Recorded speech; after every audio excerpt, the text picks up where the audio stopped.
Welcome back to Rocket Talk. It is now episode 51. We are back with a normal episode after our 50th episode extravaganza and last week's fun Valentine's Day mini. So now we're back into the full swing of things with normal content of a couple segments and then a topic of the week. Before that, though, guys, let's do a quick bev check. Johnny, what are you sipping on this morning? I am drinking water. It's healthy boy. Early on in the morning for when we usually record, so I don't really have anything special. I just felt like drinking water. I haven't even had breakfast yet, so maybe you can hear it in my voice. Drink your breakfast this morning? I have not drank breakfast yet, but I hope you can't hear it in my voice, but if you can, sorry. If they could see Johnny's hair, they could tell that he got out of bed not Yeah, too long I before. hella have bed hair. Like, my hair looks like I'm an anime character. Like, it's going everywhere. Connor, You what are about definitely a primary character in it. Yes.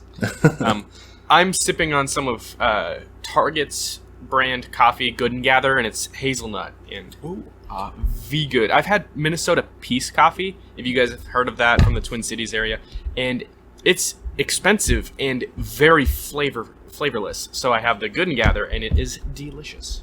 So. I'm not drinking coffee right now, but I bought the Good and Gather. They have some like limited edition flavors out right now, like a Neapolitan and all that. But I got a blueberry honey that we're gonna have once we finish our current bag of Pete's coffee we have. So I'm excited. Please for let that. me know how that is, because that sounds gross. But blueberry coffee is delicious. Like you can get that at Dunkin'. It's wonderful.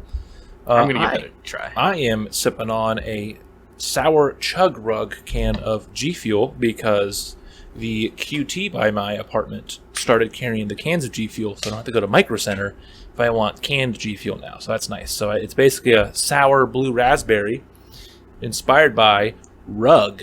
So he's on the can for Johnny and Connor to see. He's some Listeners, can you see that? yes, listener. He's Yeah, some we need big to start gamer getting guy. I don't know. visuals for them.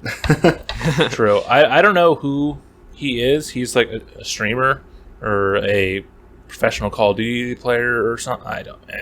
So, but it's a sour blue raspberry. It's tasty. So I have that. So let's move on into our first segment, which is a blast off or blow up on Super Mario 3D World plus Bowser's Fury. So we're going to do them separate since they are separate games, basically. So one of the last final Wii U exclusives is finally on the Switch, and it also comes with a new mode. So first with 3D World, this port is more of a quality of life improvements rather than some of the other Wii U ports where it's like a deluxe edition or a rework, like Mario Kart 8 Deluxe, where we saw some new characters and we saw the battle mode get reworked to like the original Mario games. This one, though, is more of just a simple port, some minor quality of life improvements, like it runs faster and a couple little tweaks here and there.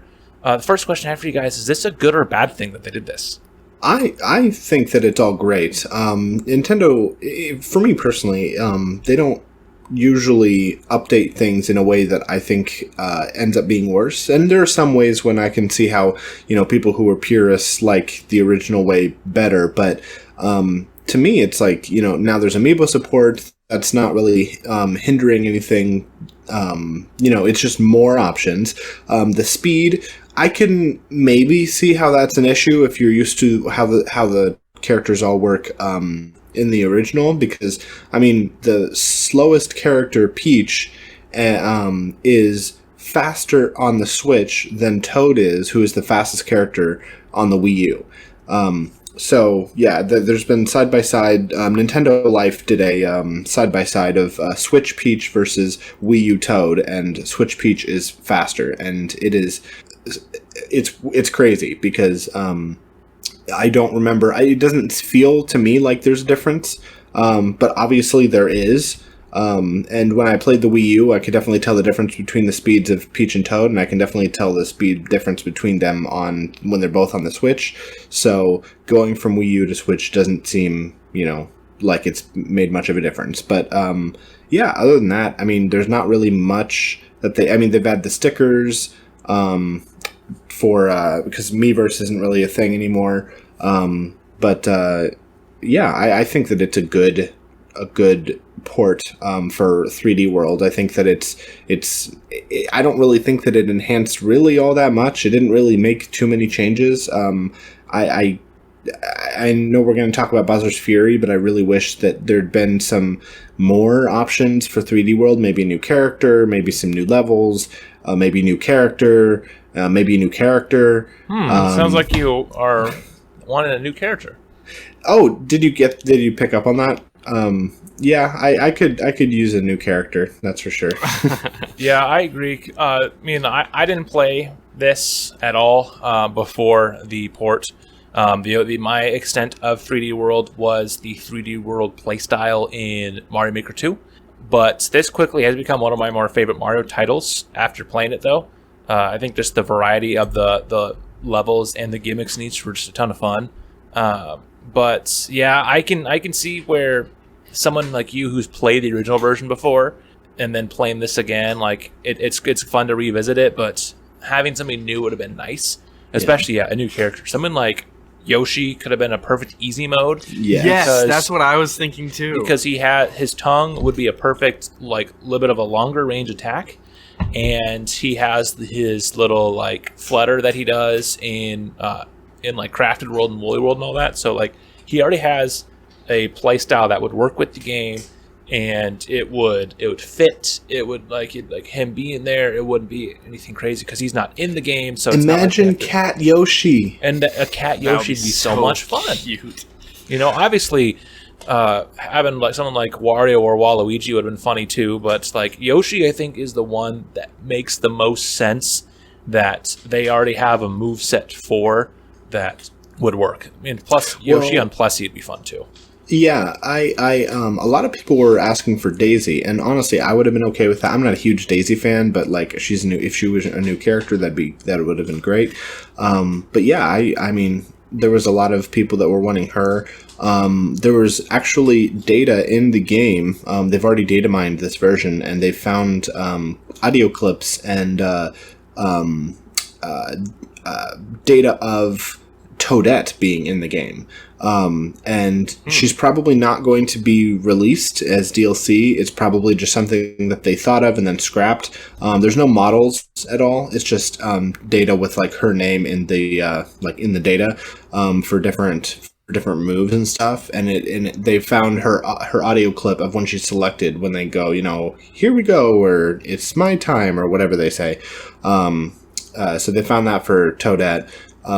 So, I mean, maybe she'll come out later, but I kind of doubt it, but we'll see, anything could happen, I guess. Yeah, I think it would kind of have to be a curveball if Nintendo did that. Connor, what about you? What have been your thoughts on it, since you, like me, also are someone that kind of went in a little more blind with this game compared to Johnny? I mean, I'm really, really blind. I never heard of this game once. Now, none of my friends, with the exception of Johnny, had played it, but I didn't know it existed, so I never asked about it.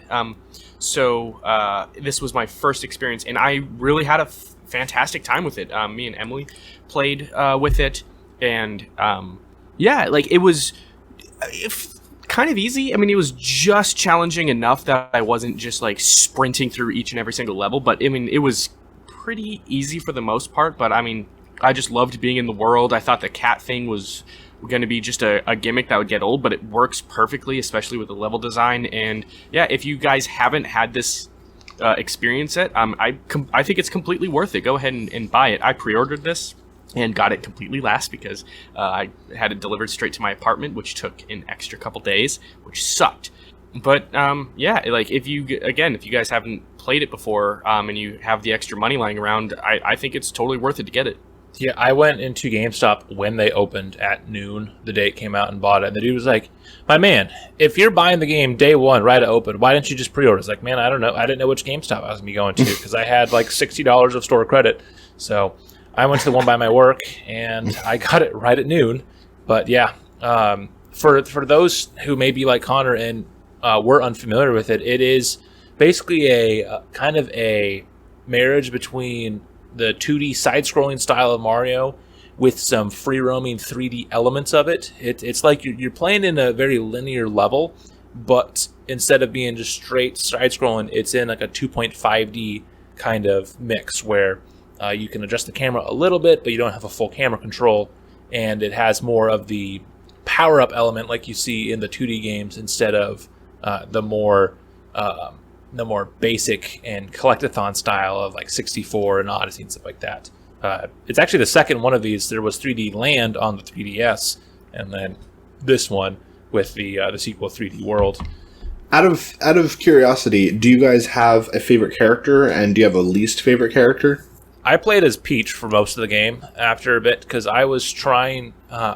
I was just doing one of the levels, and I died a couple times as Mario. It's like, I'll switch it up and change characters. And then with Peach's little like glide thing, it made it really nice because at the end of the levels, I was almost always able to get the gold flag or the yellow flag. Oh yeah, because I was able to jump off the high platform and then just glide to it. So I mainly was Peach most of the game. A couple levels I was where her floatier glide kind of was causing me to die too much. I would switch back to Mario or Luigi. I played a little bit of them, but for the most part, I've mainly played just as Peach. Okay. I played as Toad mostly. Oh, really? Yeah, I think I played as Mario for a couple minutes, and then I was like, this is boring, so I went back to Toad. Yeah. Rosalina is my favorite, but I'm not sure if that's just because... What's that? Her little spin attack is really nice, but yes. I don't know, man. That glide with Peach is just so nice. Well, the problem is that she's both Rosalina and Peach, they're both very slow, but Rosalina is even slower. But also, one of her big things is the attack, but she kind of loses that when she gets a power up. So at that point, when everybody's powered up, it's kind of like she's the slowest character, and then she doesn't really have anything going for her. Whereas like Peach keeps her glide no matter what her ability is. So it's kind of like I love that there's a lot of balancing there. But I would say either Rosalina or Toad, the fastest character or the slowest character.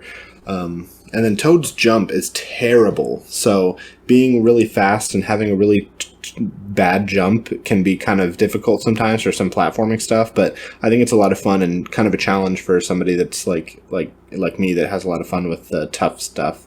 So yeah, especially Toad's near impossible on Champion Road.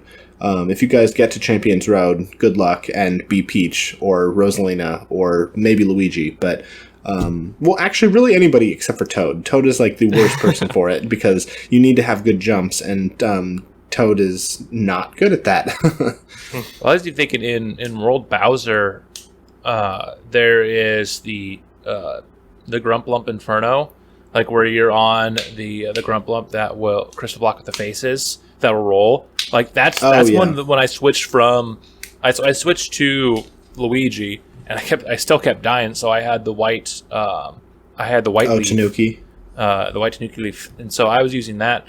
But yeah, I can imagine like Toad on that level would be annoying because I did that with my friend Ian online, and he was Luigi and I was Toad, and yeah, he wasn't having too much of an issue, but like I kept like the platforms are small, and so like when I would want to move over like 2 inches, Toad would run away 2 feet, and I'd fall off the edge into the lava and then just automatically die. And I lost like 20 lives on the playthrough just myself. He maybe died 3 or 4 times, and I'm like, I don't know what's going on. And he's like, yeah, I just don't think this is suitable for Toad being this fast, but it was a lot of fun. I think it's definitely made for multiplayer. I mean, it is. It's you can do it by yourself, but it's it's a party game to me, you know. And now that there's online multiplayer, it's even more, especially with everybody stuck inside. It's even better, to get your friends together and play online, because the online is really good. Like I haven't. My friend has a bad connection, but even then the connection stayed like there was only occasional lags. So yeah, it's a lot of fun.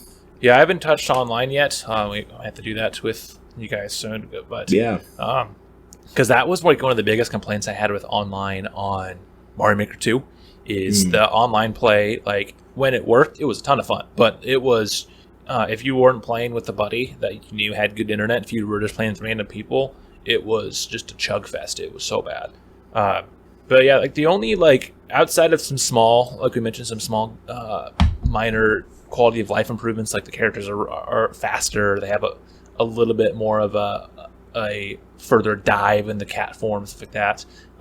The only real changes we see is now the Captain Toad levels are in multiplayer, which is super nice. So then the rest of the players that aren't player one can play as someone, so they can be Hint Toad, Bank Toad, and Yellow Toad. And then with the amiibo support, the Cat Mario gives you the Invincibility Bell, which is basically the White Tanuki Bell, or the White Tanuki leaf, but you're in cat form instead, which is nice. But are those two things enough new things in your eyes? I mean, obviously Johnny was complaining about the lack of characters, but do you think maybe another power-up could have been something they could have changed, or a bonus world based off of, say, Odyssey could have been something they could have done? Or do you think with because of them doing Bowser's Fury, that can kind of get them away with not having too much new stuff in 3D World? I don't think this world needs more levels, because it has so many already. It has 12 worlds in it. And I just, because every time, I mean, when you get to, world Castle, I think it is, you're like, oh, this is the end. And then there's a world Bowser. And then you're like, oh, okay, this is the end. And then you get to world Star, and then world Mushroom, and then world Flower, and then you beat everything and you get to world Crown. So it's like, I don't think there need to be any changes to items or levels. But Connor, I think you were going to say something.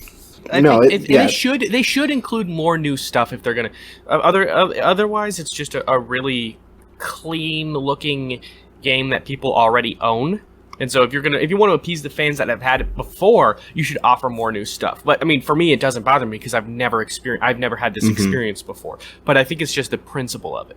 Yeah. Well, their defense was obviously with Bowser's Fury being in it, then that's the new stuff. But it's like you couldn't have just done something else to touch up the original base game. But yeah, there was like they added making multiplayer Captain Toad and adding the invincibility Cat Bell, like the Super Bell. That's it. Like they tweaked a couple other things. Like, oh yeah, you run faster. So the level design was slightly enlarged, or slightly longer in some spots, so you can run faster, and things like, oh yeah, your stamps are a little bit different because now it's a photo mode. But it's like, luckily they did have Bowser's Fury, because if they had just this, no Bowser's Fury, released the game and charged $60, that'd be pretty scummy by Nintendo, and they do a lot of scummy things. Yeah. But I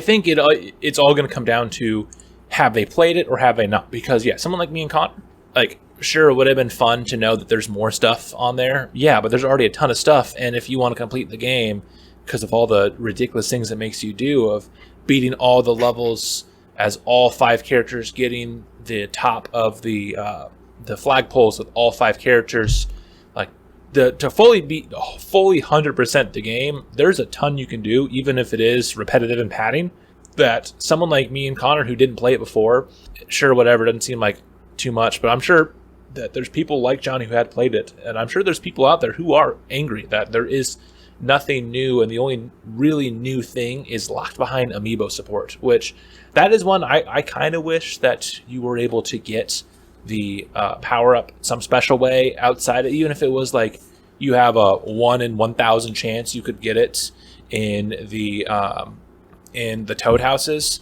so people who aren't like me, like Johnny, who already bought it, can get it. But it'd been nice to see a way to use it without having to either have a friend who has it or go out and buy one. Maybe I'll go out and buy it, just like I have the Mario Odyssey wedding outfit amiibo, but that part I think is a little bit of a bummer. I mean, just having the option there, like you said, if it's a 1 in 1,000 chance, it's slim to nothing, but it's like, just having the option there is a huge deal.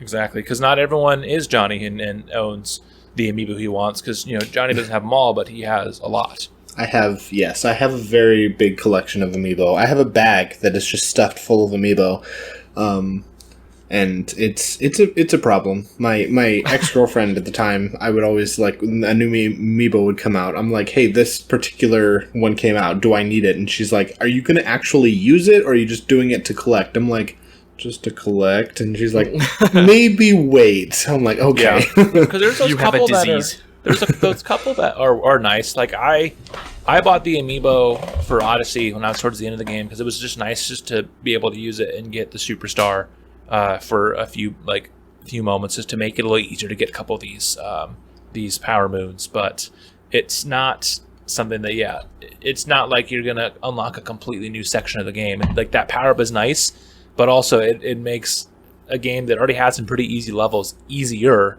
when you are Cat Mario that can't take damage unless you fall off the level or jump into lava. So, but oh well, maybe I'll get it one of these days. If not, I'm sure next time Johnny comes, I can convince him to bring it so I can see what it's like.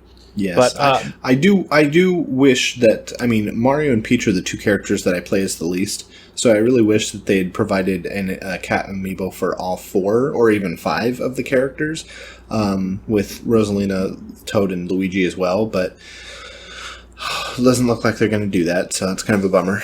Yeah. Well, at least Nintendo is still supporting amiibo. There was a bit where it seemed like they were done with it, and only just going to put out the Smash characters just because.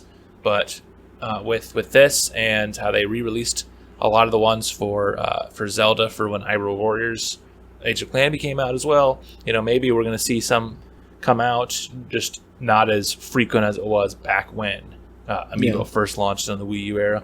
But let's move on into Bowser's Fury then. So what are your guys' thoughts on this smaller adventure? Ton of fun. Yeah.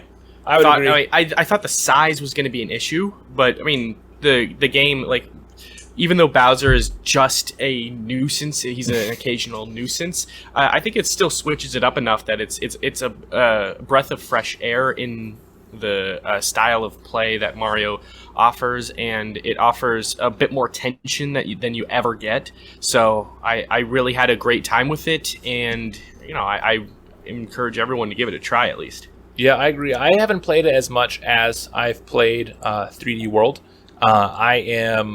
I beat the main story for 3D World, and now I'm on all the bonus worlds, where I have, I want to say, at the time of recording, about 30-ish Lucky Shines, or Cat Shines, or whatever. So, like, I'm working on it. I have the ruin. I'm in the ruins area of it, so like I'm still getting stuff, but like I haven't played it as much as I've played the 3D World. But yeah, I definitely have been enjoying it as well. I like the approach of it mixing the two styles even more, like how it brings in the limited live style of Odyssey, but the coins you use, instead of buying costumes, it gives you power-ups, which that is, I think, the best part about this adventure, is how you have access to all your power-ups all at once. And so if mid-air you're like, oh crap, I'm not going to make this as Fire Mario, but if I switch to the Tanuki suit, I can glide with the Super Leaf and get there. And then you can, bam, switch to it, and right away you can do that. I've been having a ton of fun with it. Johnny, what about you?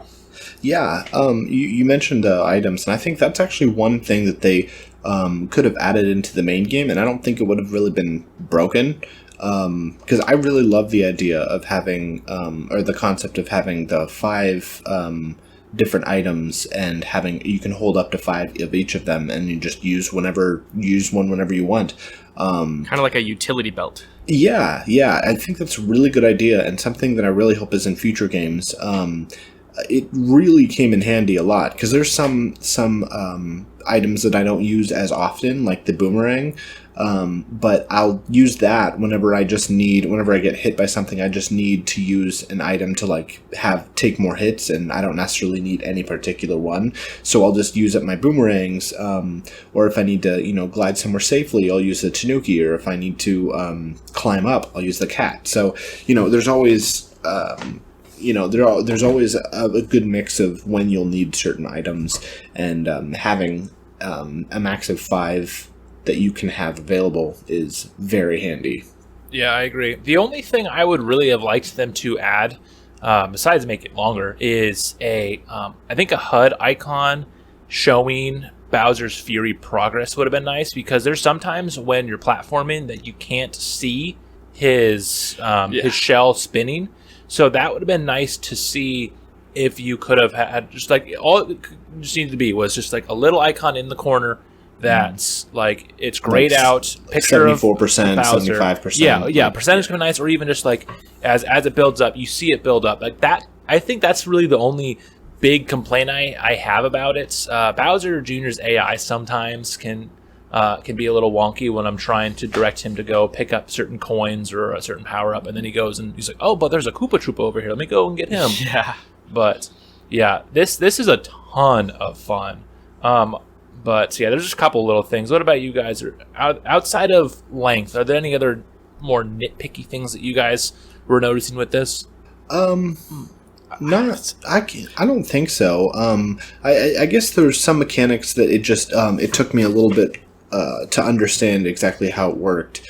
Like, you know, there's the different there's like 3 different big sections. There's the southern section, the like northeastern section, and then there's the like western section, which is on top of the waterfall. And each of those is built into like 3 or 4 like mini worlds, I guess you could call them. And you get there after you use the Giga Cat Bell and defeat Bowser. But when you go to each little world, and you get a shine there, the next one doesn't pop up until you leave and come back.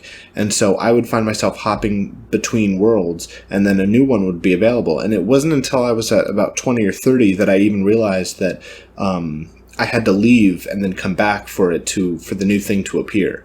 So that's something that I wish they'd explain just a little bit better. It's not really an issue. Because the perfect one I think of is the Coliseum, where you fight Boom Boom and Pom Pom. Because you fight, you have 3 fights you end up doing. You fight Boom Boom, and then you leave and come back, and you fight Pom Pom, and then you leave and come back, and then you fight a different version of Boom Boom where the floor is spikes.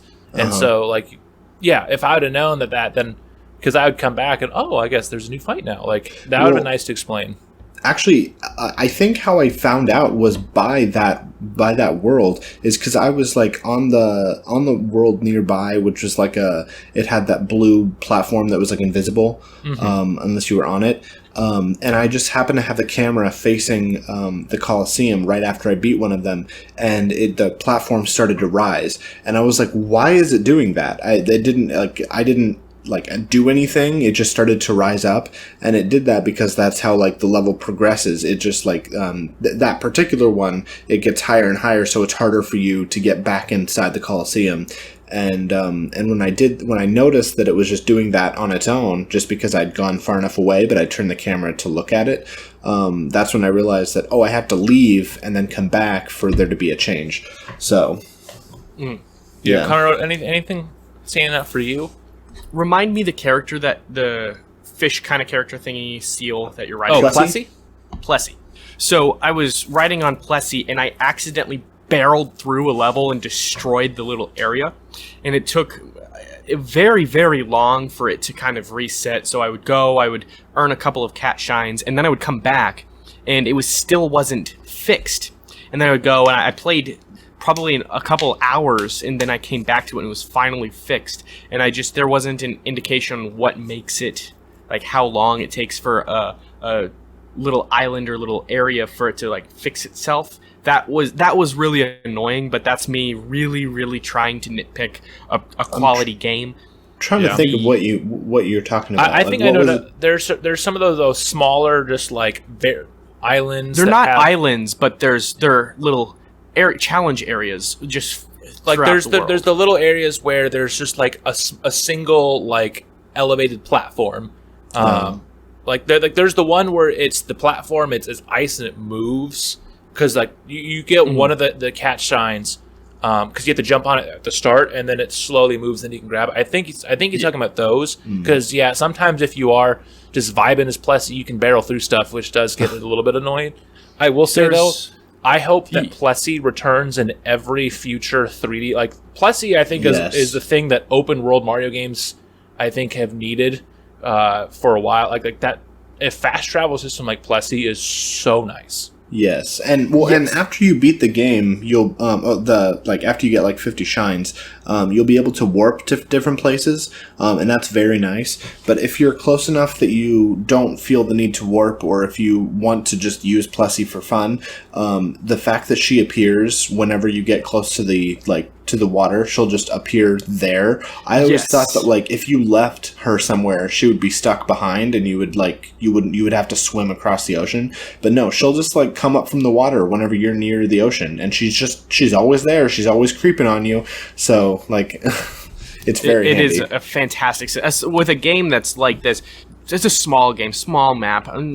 Was it medium? No, it's not medium. It's a small map. It's the absolute perfect fast travel system for it, because like if you do kind of like a Cappy thing where you just fly, that loading time already is going to take a little while, because I mean, I don't know if you guys experienced this, but when I rang the giant Gigabell to become Giant Cat Mario, it kind of took a while for the loading to happen, so that would just take just long enough that I might as well just travel there on my own on Plessy and have fun while I'm at it. And then the fact that there are like rabbits that you can catch and stuff just makes like they build challenges into the travel itself. That's just so there's much those little fun. like time trial things where you have to go through and jump on different platforms to get that cat shine in 20 seconds or whatever as well. It's a perfect it's a perfect mix of things that I enjoy.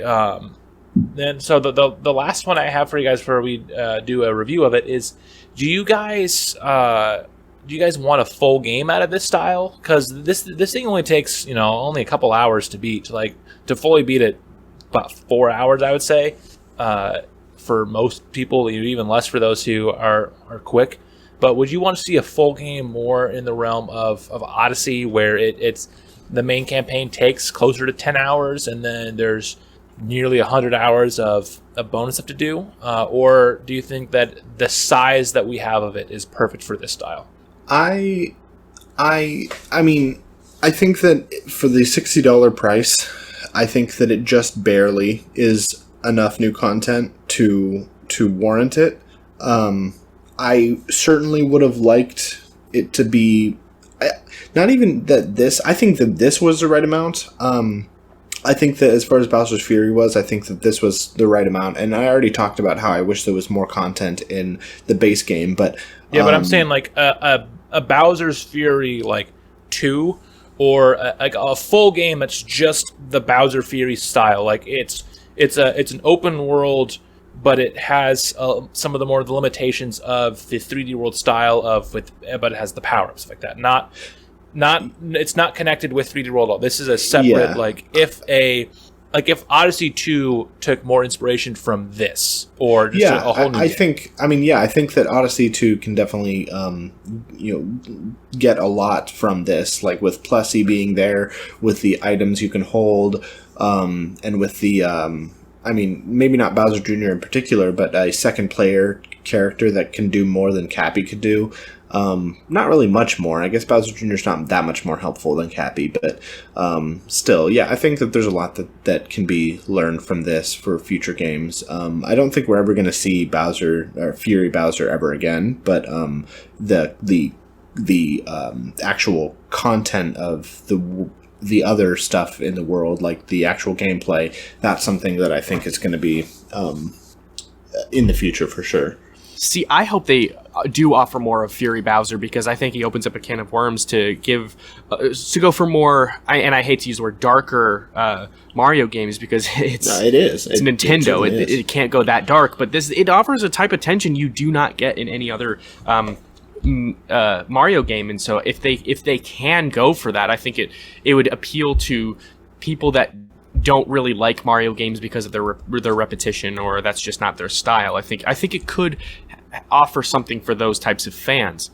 Now, a bigger story where Fury Bowser comes in as an occasional nuisance once every 5 minutes, I don't think it works for a bigger map or anything like that. But if they were to take Fury Bowser and make him a villain for a more traditional regular Mario game, Mario story, that would be really, really great.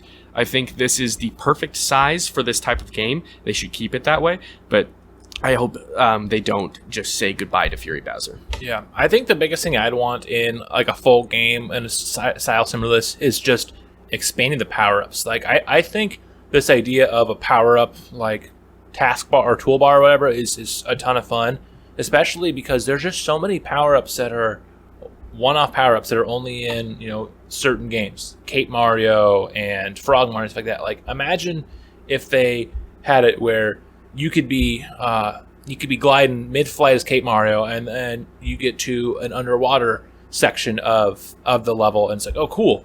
I'm going to switch to Frog Mario mid-air, and then dive in, and then I can explore the water a lot easier because I'm Frog Mario. Stuff like that would be a ton of fun because then it can offer some really creative platforming elements. I think that's one of the biggest things that helped Crash 4 succeed as well as it has, is that you mix the different masks and it opens up a whole bunch of new can of worms with the platform elements because you can switch mid-air with the different mask elements you can do, and something like that in a Mario game would be a ton of fun, and it'd be a cool way to celebrate the series as a whole as another like celebration title, because like I mentioned, like we're not going to probably see Cat Mario again, unfortunately, outside of some one-off appearances and things like a Mario Maker or maybe a sequel to 3D World, but like we're not going to see Cat Mario show up in the next new Super Mario Brothers series, even though that'd be a ton of fun. So I would really like to see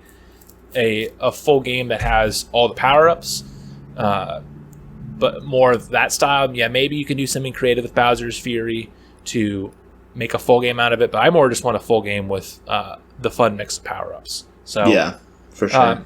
So then it's very similar to Cappy in a way, that you have that kind of power where you can become anything. But I mean, it's like one step down from having Cappy there when you have like a power up utility belt or something like that. Yeah, just because like the power ups are a thing that like you think about Mario. That's one of the big things you think about is let me grab the fire flower and stuff like that. And while Odyssey replaces that with Cappy, it sometimes isn't the same. It's fun being a T-Rex, but at the same time there is not the magic of Fire Mario when you take over a Fire Bro. But so with a blast for blow up, I think I know we're all going on both of these, but what would you guys give this in terms of a blast off or a blow up? I say 3D World, despite not really having much new, just kind of quality of life improvements, but no real new content. Despite that, I'd still get a blast off because it's still a really good game. Hopefully, though, we can get a Toadette or Daisy or Wario or Waluigi in the future, but that would be great. And Bowser's Fury is also definitely a blast off. That's what gives it the ability to be a $60 priced game, and I think it deserves it. I think this alone just barely makes it deserved for what the price is. If you've never played the game, the base game originally, it definitely is worth the $60. But if you have, like me, then it's just barely enough. So I would give both individually a blast off, and both as a whole, obviously, then a blast off. I want to add though that in the event that Wario or Waluigi were ever playable, they would not get cat suits, they would get dog suits. And somebody posted that. I saw that online, and I was like, you know what? I can definitely see that like their cat power up is as just a dog suit instead. So this is absolutely a blast off, and I'm going to try to keep in mind that for the people who have played this, it's not that different. So I'm including that in my review. But because I've never played this before, I can speak for that crowd. If you've never played this before, this is absolutely a blast off. Not even close. It's such a fun time, and it's great to play with friends. And the inclusion of Bowser's Fury only adds more value to the dollar, because now you're getting 2 new games that you haven't experienced. I do feel for people who've had 3D World before that it's barely enough to make it worth it. But if you haven't had it, it's a great. I think it's a great quality for your money. Yeah, for sure. I would also agree with giving a blast off for both as well. Yeah, just the like I'm sure if I would have played the original, the little quality of life improvements would have been nice. I would have been a little bummed about the lack of new content that isn't locked behind amiibo support or something as simple as online play and multiplayer for Captain Toad. But I am glad that we finally got this, and even with not too much new content on the 3D World side of things, it still, is a very high quality re-release of a Wii U game. And like I know there's different Nintendo-y YouTubers that are talking about how this is now their favorite re-release of a Wii U game that we have gotten. And yeah, the Bowser Fury is just a ton of fun and a nice way to expand upon it without having to completely reinvent the wheel. It's further marries the 3D world the 3D style of the collectathon games like Odyssey and 64 even more with the more 2D style. So it's been a ton of fun. Yes, definitely should be at the top of someone's list of games to get on their Switch if they do not already have it. If you are buying a Switch, this should be one of the first games that I would definitely recommend getting along with Animal Crossing, Mario Kart Smash. Yeah, it is a ton Breath of the Wild. So with that, then, we can move into our topic of the week. And guys, we finally got a Nintendo Direct. No, we didn't. About time. Yeah, after a year and a half, we had an official full Direct, not a Mario Direct or a Direct Mini or Direct Partner Showcase. This was a normal 50-minute Direct that gave us a bunch of stuff. For the most part, it was mainly focused on stuff coming out the first half of this year. But Nintendo, being Nintendo, they said, yeah, it's going to focus on 2021. And then they had 2 2022 release date things announced, which was like, come on, guys. Yeah, there was a lot of stuff. But the first question I have for you is broadly describe the Direct in a sentence or two and your thoughts on it. Johnny, start with you. It's good to be back, but I wish that the time they had been gone was used to give us more we cared about. Yeah. Now that you say that, I think that's even better than what I was going to say. That perfectly sums it up. There are plenty of great games released. However, it's just, you were gone a year and a half. Yeah. I would say, yeah, same thing. Glad to have it back, but it was not worth the wait at all. There are things that were announced in this that I personally don't care about, and I know other people are happy about. Things like the Ninja Gaiden remastered coming to Switch, or Outer Wilds is a game I haven't played, but I know it's popular. The new Monster Hunter stuff like that. No More Heroes getting its release date. I don't care about really any of those games. Outer Wilds is probably the only one of those that I would probably buy, but it's still nice for those fans that they can get it. But like there was a lot of JRPG announcements, a lot of just like random things that like I don't care about. I'm surprised that Plants vs Zombies is like still a thing, and like does the Switch need it? Fucking Probably right. not. Like the DC superhero girls Teen Power, like that looks like a great game for young kids like say Johnny's niece. Yeah. I mean, I think the art direction looks horrible, but like that is a game that is very much outside of the target. I'm very much outside that target audience for that. But there was only a couple things that really stood out to me. What are some things that stood out to you guys? What are like the 2 or 3 things that stood out the most? Well, I will say that the surprise thing that I really was interested in is the Famicom Detective Club. That is, I love a good mystery, and so that's obviously not a first-party title. It's actually a game that was out a while ago, I believe in Japan. It's a good mystery, and it's 2 mysteries actually, and so they come out in May, and yeah, it's just a just something that just seems solid and something to kind of pass the time a little bit until the next big title. Other than that, I would say the biggest ones that I was interested in are Mario Golf, Skyward Sword, and I think that's pretty much it. I mean, I am going to get Splatoon 3 when it comes out, but, I really need more information. I wouldn't say before I get it, because I'm going to get it anyway, but I want more information just to know if it's actually going to be different this time around, Yeah, for sure, because since Splatoon 2, like I was talking about a few when we were discussing the notes, they should have just called Splatoon 2 Splatoon like DX or Splatoon Deluxe, something like that, because like Splatoon 1 Part 2. Yeah, because calling it Splatoon 2, also I think that could have, it sold really well. It's one of the best selling Switch games, but calling it Splatoon DX or Splatoon Director's Cut or something like that could have made it so it's maybe sold a little better, because someone might have bought a Switch and said, okay, I didn't have Splatoon 1, do I need to know it going in? And since the game was, very identical, then yeah, like they could have just changed the name. But yeah, I wonder what they're going to do with the third game outside of this art style we saw in the trailer.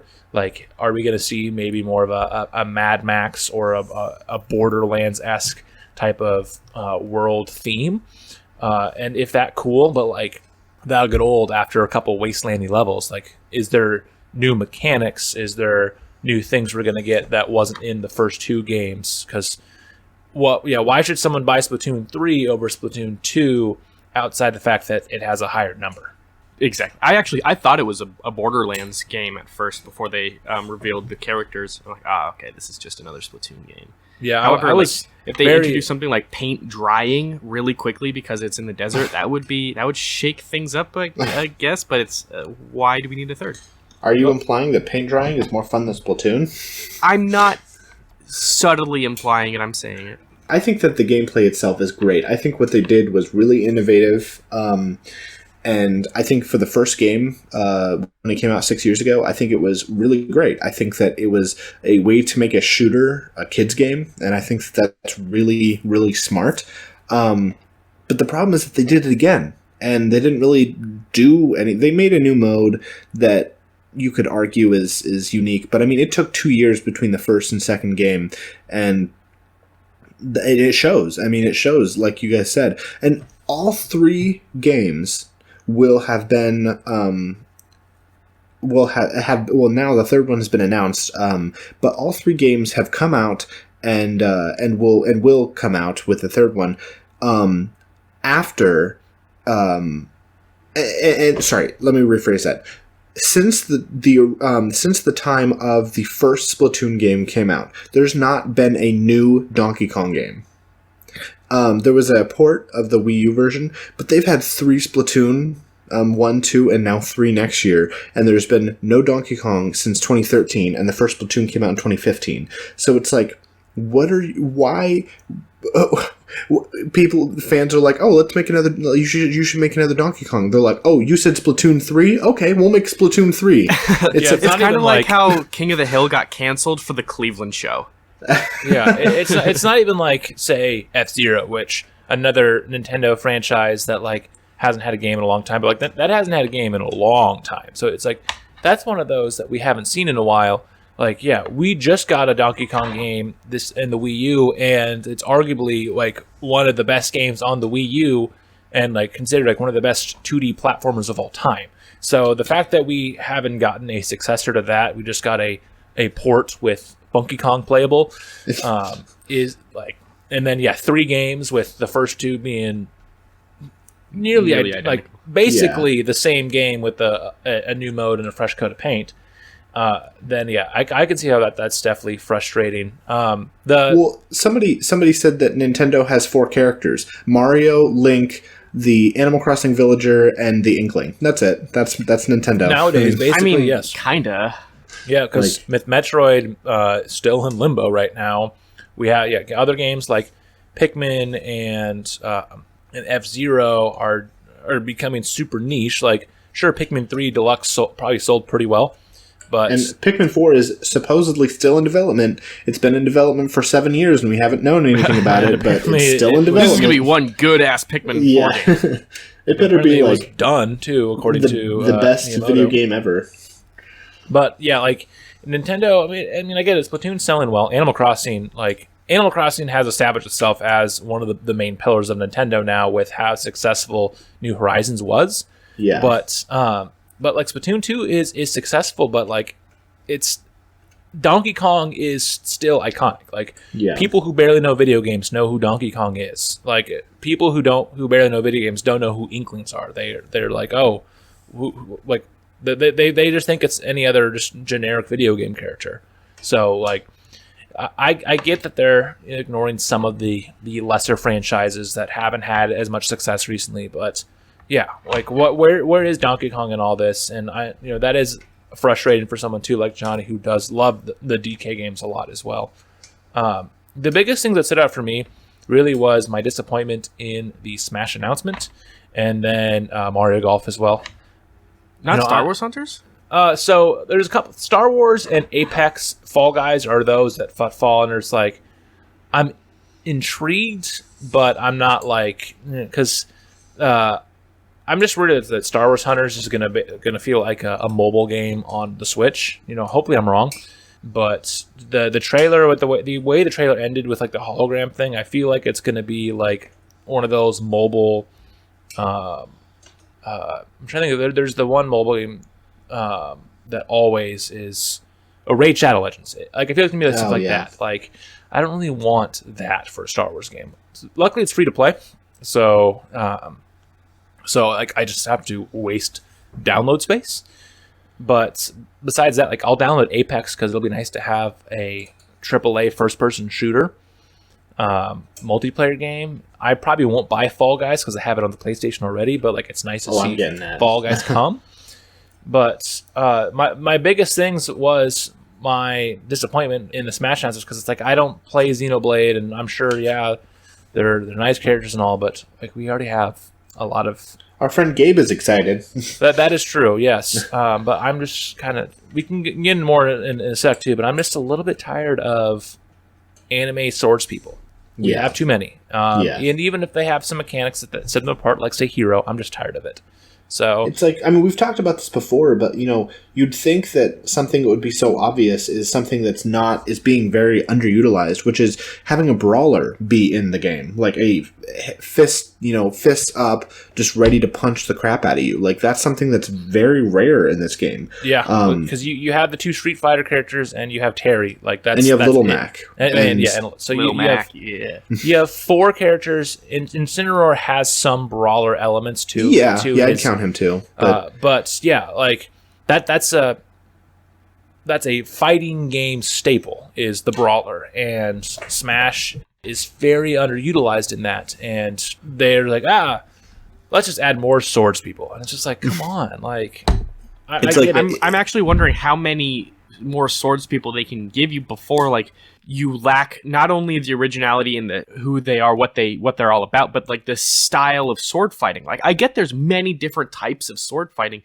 but at what point like there's going to be so much overlap in all of them? Like when are you actually going to be aware that you are just cranking out the same old shit? Sorry, sounds a little bit you're harsh, right. I mean, but like, and it's not even so much about like, it's like Luke said, it's not even so much about like whether it's for me or not, because I mean, I can say that like, I mean, Link, Young Link and Toon Link, there doesn't need to be 3 Links, but the fact that they were in previous games and they wanted to bring everybody back, that makes sense.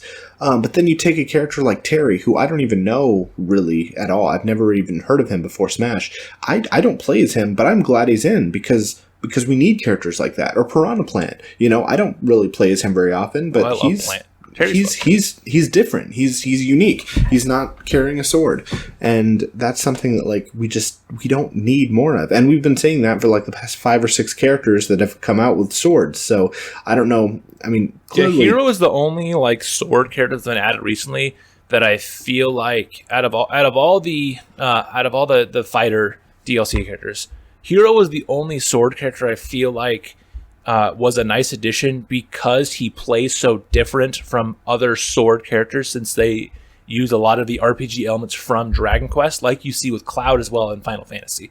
Like, sure, Sephiroth and Byleth, their sword reaches are a little different, but like at the end of the day, Byleth plays like most other Fire Emblem characters, and that's just annoying because like, why do we need more Fire Emblem characters? Why do we need more swords people?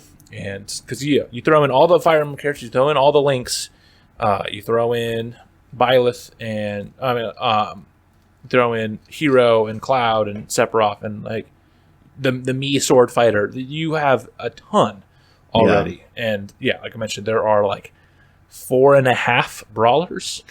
Yeah, it's crazy. I mean, I think probably a third of the roster is probably sword fighter. I haven't counted, but I would guess close to 33% has a sword.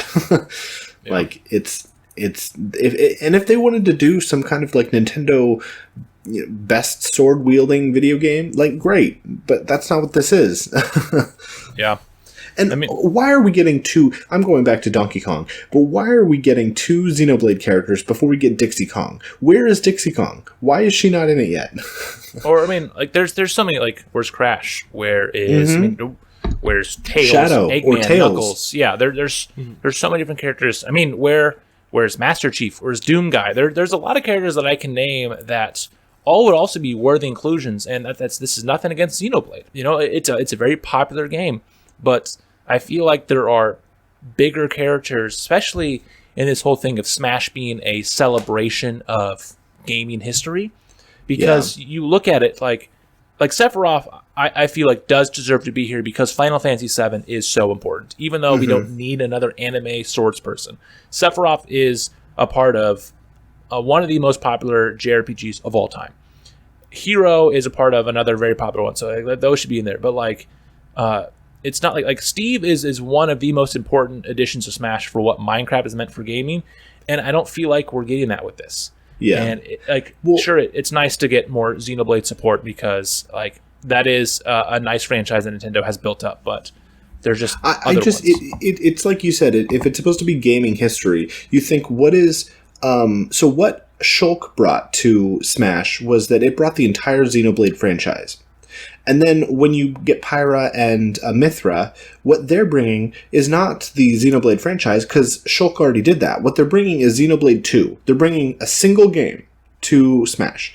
Whereas if you take Crash, you're taking a dozen Crash games that have been made. And if we got Crash in Wii U, nobody would be asking for Coco. Nobody would be asking for, the bad guy in Crash, whatever his name is. Cortex. What? Cortex, yeah, nobody would be asking for him because it's like you don't need Cortex, you don't need Coco, you don't need the I'd like Panda. Engine though. Engine, you don't need those characters because they're not historic. They're in a historic franchise. Crash is the iconic character, and yeah, like now that we have Sonic for 3 games of Smash, yeah, it would be great to have Tails. But if we don't, and we got Master Chief, or if we got anybody that's the main character that hasn't already been in a series, it's like, what are you really bringing to gaming history by bringing in Pyra and Mithra? You're just doing one game that they were in. So if Shulk was never in it, I would definitely see how this is important. Maybe not as important as Crash, but I can still see how this would be important. But Shulk is in it. And so, yeah, I don't think, and we definitely don't. Fire Emblem is great too, but we don't need 8 Fire Emblem characters. Yeah, we don't need that many, and we don't need Byleth. Byleth was not, just not somebody that we needed, and I would not be surprised, but I will be furious if one of the last 2 characters is also a Fire Emblem character. It could happen, and I don't know. Do you guys think that they are aware that they have over-representation of Sword Boys? But they don't care. Absolutely. Like this, I feel like this has been the weakest reception that most of the fans, I think, have had. Like, there are obviously people very excited. Gabe, speaking of him again, like his Twitter, he was super excited about it. And good for him. Yeah, and I'm happy for him that he gets it. Like, it's the same way that I'm sure that Johnny felt when Banjo was finally announced in King K. Rool. And what people who care more about Minecraft than I do when Steve got announced. Like, it was cool, and I'm sure that's great. But when there's just so many other things that I feel like could have been a better choice, where they incorporate multiple games or a whole series, or even in the case of Banjo, and then Steve, the idea of Microsoft-owned characters that like that was the first time that we had seen Banjo appear like new, not in a port or a remaster since the game that Johnny doesn't want to acknowledge. Like that it was the first time we'd seen Banjo in almost a decade. So like the fact that we got that was huge. The fact that Steve and it's the first time that he was in that art style since Tui in 2001. Yeah, so almost 20 years since he was in more of his classic art style. Roughly a decade since he'd been seen in general. So it was a big deal. And like that's like, oh cool, they're from the second Xenoblade game. Like the only thing I will give it is it's nice that it will be like someone like a Pokemon trainer, or like what we saw before Smash with Zelda, where there are two different characters, so they'll play different. It's not going to be a skin like you have with Byleth or Steve or Bowser Jr. with the Koopalings. Like it'll be nice that technically we're getting two characters with this, even though it's another Swords person. Yeah, 2 in 1, which is really cool. I mean, it sucks because it's like, you know, what we've talked about before is with Byleth or, you know, with, well, pretty much, I think just Byleth is really the, I mean, we've kind of accepted everybody else has been great, but I think Byleth has been the worst one other than this. So yeah, I just, it happened, it sucks, and it's just kind of, you know, they can do whatever they want and they're going to add whoever they want in it. So, but I mean, like I said, you know, like we said, good for Gabe, good for other fans of Pyra and Mithra, but our personal takes on this with the games that we play. Yeah. So there's millions of people who are like, yeah. So it is overall just very, very disappointing. But we have been on this for a little while. I did want to ask you guys about, since you guys play a lot of Animal Crossing with a bunch of Mario stuff. Oh, I forgot that. That is probably also the other thing that I was excited about. I've barely played Animal Crossing since like May or June, and so I think this will be one that'll get me in more. Say hi to my villagers, tell Ketchup she's the best. And then get that. I think especially because the warp pipes. The warp pipe is going to be one of the best additions to New Horizons. I think because the ability to just go from one corner of your island to the other just by jumping in a pipe is going to be so nice. Yes, and they said that if you you can put one in your house, so you can warp right into your house, and if you have more than two. It'll be random, and so you'll just appear from wherever one of the other two. If you have three, for example, you'll just appear randomly in one of the other two. So you can have, you know, as many as you want, really. So that's oh my god, yeah. I have a section of my island which is supposed to be like a woodsy area, and it just doesn't look good. So I'm probably just going to chop down all the trees and turn it into a Super Mario themed area, and just have blocks and a flagpole and a pipe and all that, and then just put the other pipe somewhere else. But yes, this. I mean, the ability to warp in your own island is something that. It makes sense contextually, and it also is something that I didn't realize I wanted, and now it's something that's in there. It's going to be one of those that once it's there, they're going to have to figure out a way to either bring it back in the following Animal Crossing or like reimagine it in a different way, because this is going to be one of those that once they add it, people are going to want it. Therefore, it's like in Call of Duty, with Modern Warfare, they made it so mid-game you can adjust your create-a class. So you unlock a new attachment, you can throw it on there, so your next life you have your new scope on there. And now going back to Call of Duty before that, it feels so foreign to not be able to change it mid-game. So I feel like the pipe is going to be one like that. Once we get the pipe in, people are going to want to have some sort of warpage on their island there from here on out. Yes, yeah. This is the most exciting announcement for Animal Crossing since Easter.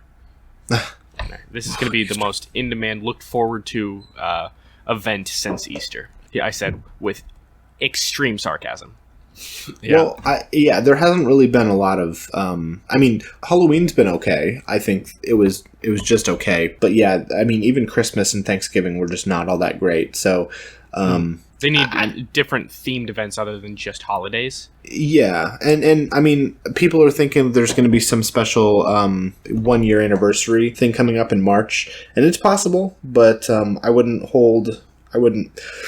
hold on to that because I mean it may not happen. So, but I think this opens a can of worms of a nice thing they can do. It's an easy way to keep new content in the game without having to like really go and be super creative with stuff. Is just adding in, do a Mario themed stuff for a bit.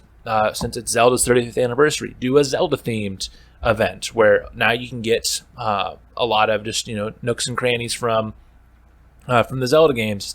When Splatoon 3 comes out next year, if they want to do a little Splatoon thing, awesome. Like it's an easy way for them to add some different stuff without having to go and try to create new ways to do a different holiday that they haven't done yet. I think that this can be a good thing.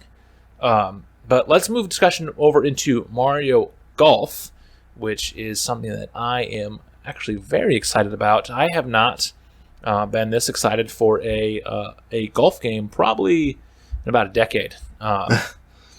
Just because we haven't seen a Mario Golf game on consoles since the GameCube. There was that one on either DS or 3DS. I can't remember which one off the top of my head right now. But we did have a Mario Golf game later on within the past decade or so. But it's nice to see a Mario Golf game on console for the first time in almost 20 years. Yeah. So, Mario Golf Super Rush comes out only 3 days after my birthday. Ooh, happy birthday. So I'm excited about this one. I think definitely one of the things I want to see is what characters you want to see in there, Johnny. What are your top ones you want to see that we didn't see in the trailer? Well, I definitely. Are we talking like new characters or returning characters? I want to see. Just do both right now. Okay, so for returning, King Boo, Bowser Jr., and those are two of my favorites. So King Boo and Bowser Jr. I'd prefer definitely King Boo. I think King Boo is one of my favorite characters in the entire series, just because he's both creepy and cute at the same time. Yeah, it's that perfect mix. Yeah. Go ahead. For brand new characters, I would love to see Pauline, Plessy. Imagine Plessy with a golf club, and Cappy. I think that would be really cute. Just a cap playing golf.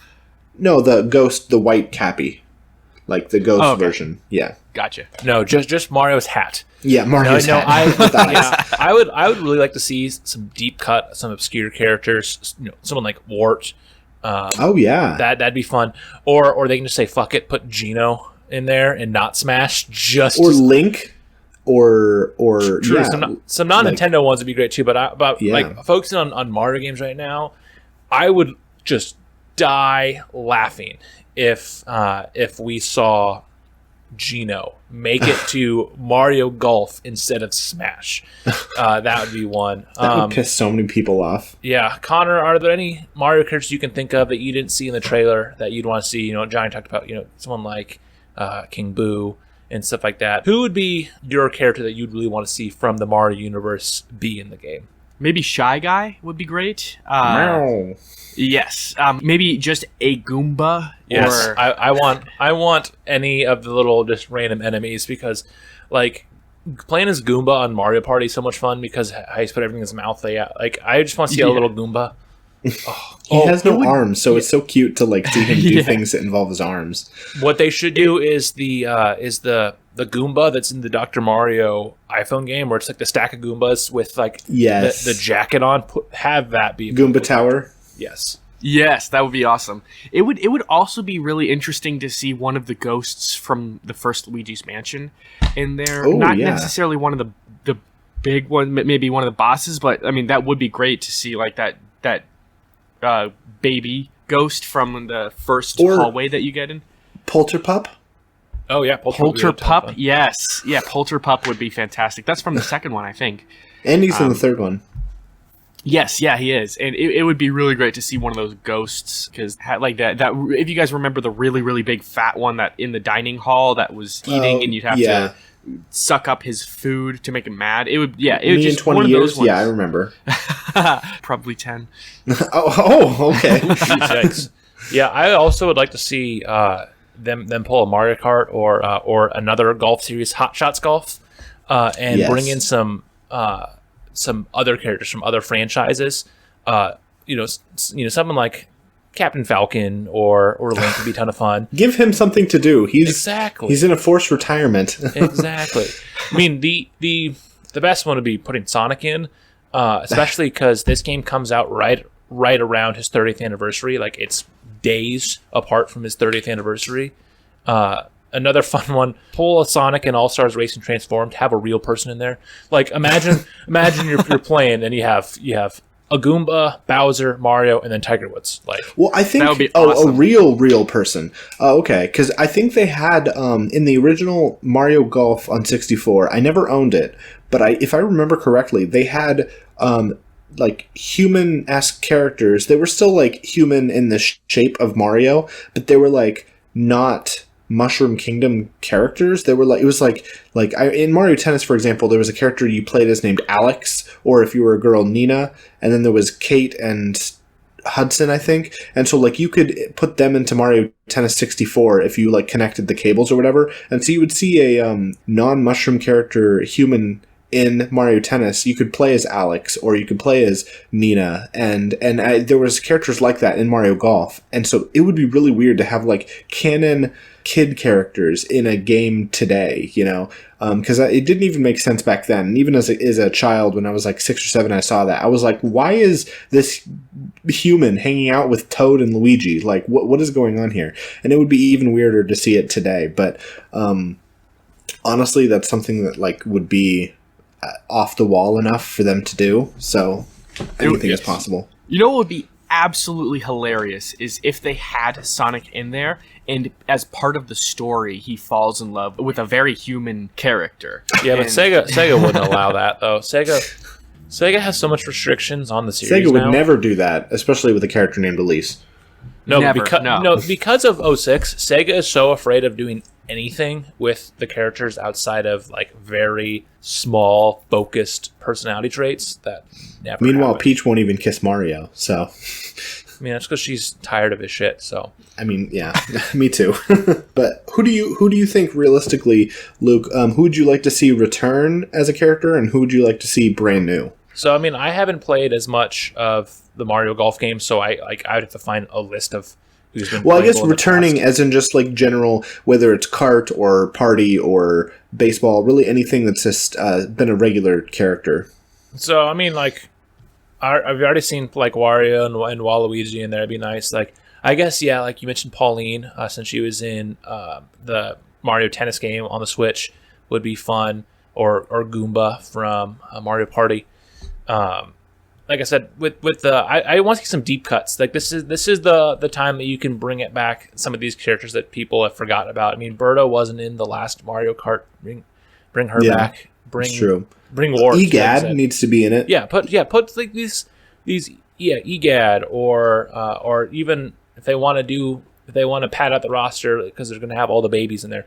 Put things like Captain Toad where it's not Toad. Like yes, there's a lot of things they can do with different characters that are in the different games, and like I just want this to, like how I want the next Mario Kart to be kind of a celebration of Mario Kart as a whole. It'd be fun to make the new Mario Golf just a celebration of the series, and having a bunch of different characters is just an easy way because you can throw someone in like Geno, so then the fans can finally shut up about Geno not being in a new Mario game, even though they want him in Smash. Having him playable in Super Rush is still fun.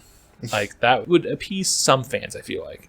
And I love Larry is my favorite Koopaling, but you really can't have 1 or 2 or 3 without having all 7 of them. And so I would just like them to not have any Koopalings in this game because it pads out the roster in a way that like nobody except me wants. Yeah. Unless the roster is going to be massive, no Koopalings, no babies. I mean, I just mentioned Captain Toad, but don't do things like Metal Cat Mario, Rose Gold Peach, Cat Mario. Yeah, like the pink gold peach thing is like the worst, the worst creation. Like that was specific. I feel like that was specifically made just to piss people off. Probably. I would like to see thing. costumes though, and as well. Yes. Like it'd be fun because that is a fun thing about Odyssey. That's one of the fun things about, even though technically they're separate characters, about Mario Kart World Tour on mobile. It'd be fun to have it, especially a fun way to play homage to the first Mario Golf game. Have like some low poly N64 style skins like you have in Odyssey. Like imagine cool. a low poly, especially if they did that with like characters that weren't on the N64. Like imagine a N64 style Rosalina. Like that would that'd be funny. Like that, just give me costumes. Yeah. Let me be Builder Mario. Have Cat Peach be a skin instead of a whole separate character that takes up a roster spot. Like that would be super fun because then it can again add a lot more creativity to the game instead of having the same kind of padding out we see in some of the Mario spin-off titles. And but I in am 2D Mario, yes, when he's playing the race, whatever it is, where it's always your turn and you like the racing thing, and when he's running, he's just a straight line, kind of like the 8-bit cap in Odyssey, where you're just the set. You're just in that set pose the whole time, and it looks so goofy. That'd be a ton of fun. It showed all the human characters in a different outfit, but it showed Yoshi and Donkey Kong, who normally don't wear clothes outside of DK's tie, not wearing anything. So it actually makes me think that there's not going to be costumes, and that's just going to be the base. I mean, of course, it's not coming out for a few more months, so there's a lot of time to add stuff. But just the way that they revealed it, it made it seem like it's like, why would you not put Donkey Kong in something else? And if you're not, that means that there's probably not anything else. It might be like Mario and Sonic in the more recent Mario and Sonic games, where the characters will wear outfits based on the sports they're playing. So you're going to see Mario in a more of a golfer outfit instead of his usual overalls and stuff like that. And then even if that's the case, even if they don't get a costume change, why can DK and Yoshi not wear like something? Why can't Yoshi can wear a visor? Yoshi can wear like a or DK can wear stuff. Like they've worn clothes in Mario Party 2 before. The whole thing was like they changed costumes depending on the board. So I don't know. I want to see more creativity. Yeah, I mean that'd be nice, but I wouldn't be surprised if they just do all the humanoid characters have a golf aesthetic, and then all the Can animals. we talk about Wario's cowboy outfit? Oh, I love it. Yeehaw! I will if there's no like customizable costumes in the game, I might just have to play as Wario just because Cowboy Wario. Cowboy Wario all the way. Yes, but what about like dream locations for like the golf courses? Because that'd be a thing we can do as well. Where like obviously we're going to have some very generic grass world, and I'm sure there'll be a course that feels like a Bowser's Castle, stuff like that. But it'd be fun to see like them pull from a bunch of different areas. I think like a galaxy course would be awesome. Like do it set in space and do callbacks to the Galaxy games. It's another way to have a bunch of Easter eggs in there that can call back to the other Mario games. And if they do, stuff like Luigi's Mansion, or if they even want to do let's say they put Sonic or Captain Falcon or Isabella in, they can have levels that are themed after those games. A Green Hill Zone golf course or something like that would be a ton of fun as well. I'm you saying Galaxy makes me think right now that like it would be cool if there was a one planet and you started on like this side. Listeners can't see, but you start on one side, and rather than like a flat course that you usually see in golf, you're going because of the way that gravity is going, you're just going from one side of the planet to the opposite side of the planet, and so it's all curved, but it doesn't treat it as such. So it's like the way that you would have to find where the flag is, you'd have to go. The camera would go up and around in a curve like that. That would be a really cool mechanic that they're probably not going to do because it sounds really creative. Yeah, it's definitely a pipe dream, but if we got real golfers, like say Tiger Woods, Tiger Woods. It'd be fun to have a real golf course in there. They would never allow this, but like Augusta National, where the Masters is played, would be would be really, really cool. I was just gonna suggest they wouldn't do places. that because like they're so like high and mighty about the course. Like, well, they had Mercedes cars in Mario Kart, so true, but really I'm saying anything is possible. They could do it, but it's more Augusta wouldn't do it because when they finally added Augusta to the Tiger Woods games, it didn't happen until the last few Tiger Woods games, and then on top of that, if your outfit isn't deemed worthy enough, like then the game will put you in something different. Like you could be playing that game and you could be in like khaki shorts and like a t-shirt, and then you're going to be in slacks and like a nice polo if you play that course like for your custom character, because it's like, so I doubt they'd allow Mario to run around that like a course, but it'd be fun to see a real course as well, and how they can implement the mechanics of it on a real life course that people who watch golf would recognize. I want Tiger Woods to say, "Hey, what's up, Mario?" Like just have a conversation. Very with him. awkwardly too, like Space Jam, where it's like yes, you can tell he's acting. It's not the best, but it's just there. Yes, serviceable. It would, because it would be awesome to see, like, what is it, the Cypress Point Club in Pebble Beach or something like that. Yeah, there's some. If you have real golfers in there, you're kind of massaging people into the sport. Like you have a Tiger Woods, you have a Phil Mickelson, or a Brooks Koepka, or something like that. Yeah, those are people as well. They are. Yeah. Johnny's one of the bigger golf fans here. Johnny is the biggest sports fan I've ever met. Yes. Sports ball. I learned a lot of baseball from Mario Baseball, so... There are no fire swings in actual baseball, by the way. What? I know, it's hard to believe. So we know of story mode, just a random, like a normal arcade mode, both online and local, and then the new speed golf mode. Out of all those, which one do you see yourself the most excited to play first? I mean, I think that story mode is great for one player. I really wish that it wasn't, you weren't trapped into being a Mii, because I hate playing as Miis. I want to be like Luigi or Bowser Jr. or Yoshi or anybody that's not a Mii or Mario. Yeah, but it's not the same. And then for online, I'm pretty sure online will have the speed golf, but and it better.